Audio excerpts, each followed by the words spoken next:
E quem conversa com a gente agora pelo Skype sobre esse novo cenário, o ensino brasileiro, durante o período de pandemia da Covid-19, é o presidente do Conselho Nacional de Educação, o Luiz Roberto Liza Cury, que já está conosco aqui direto do Skype. Muito obrigada pela disponibilidade. Seja bem-vindo ao Jornal, doutor Luiz.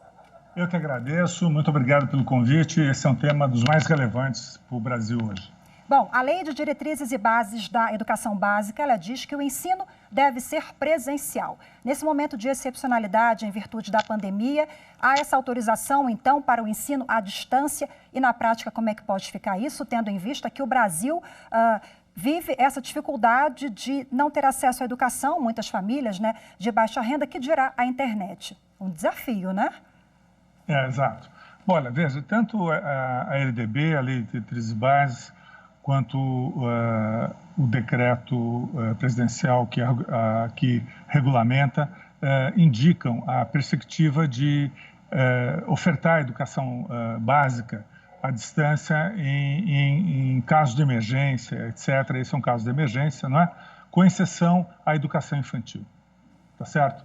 Então, e, obviamente, é muito difícil nós imaginarmos a educação à distância para as séries iniciais, né, para o processo de alfabetização, né, como é muito difícil para a educação infantil, a pré-alfabetização. Então, o que o Conselho Nacional de Educação, em articulação com o Ministério da Educação e os conselhos estaduais, municipais, secretarias estaduais, enfim, com sistemas educacionais de estados e municípios, está fazendo agora, ampliando, discutindo, aprofundando as perspectivas, tá certo? De organização de ensino não presencial, de forma a garantir para aquelas séries possíveis, especialmente Fundamental 2 e o ensino médio, a perspectiva de continuidade do ensino por meio de ações não presenciais. A educação à distância pode ser classificada como uma educação mediada por sistemas de informação e comunicação, por tecnologias de informação e comunicação. A educação não presencial pode se dar com aulas gravadas, transmitidas pela TV, com suporte de rádio, com suporte de material, não é, que faz com que a escola chegue nas famílias, chegue nas residências.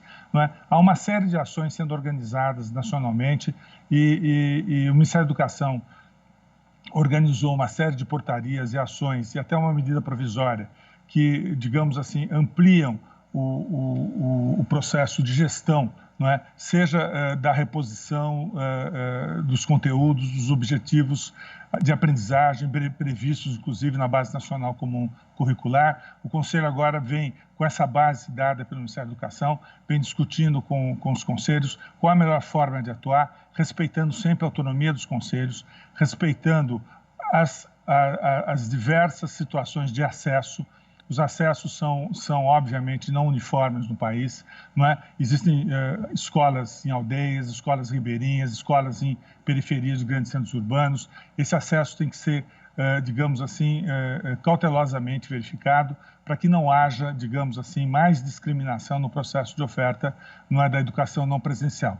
Isso cabe à interação das redes, isso cabe à interação das redes, isso cabe a uma forte interação entre, digamos assim, medidas criativas e amplas de geração de acesso. É claro que nós não vamos consertar e conseguir tudo, mas eu acho que é importante ter em mente que a ideia nossa, não é, do conjunto de entidades envolvidas nesse processo, especialmente o Ministério da Educação, o Conselho Nacional de Educação, conselhos estaduais, conselhos federais, o Conselho de Secretários Estaduais, o órgão de dirigentes, dirigentes municipais de educação, o DIME, o Conselho, o CNE, enfim, o Ministério, os conselhos, nós estamos muito preocupados em minimizar esse impacto e garantir, não é, ao menos que haja uma mobilização de acesso à continuidade do aprendizado com qualidade e que esse aprendizado possa, não é, a critério de um processo avaliativo de cada conselho, de cada rede de ensino, de cada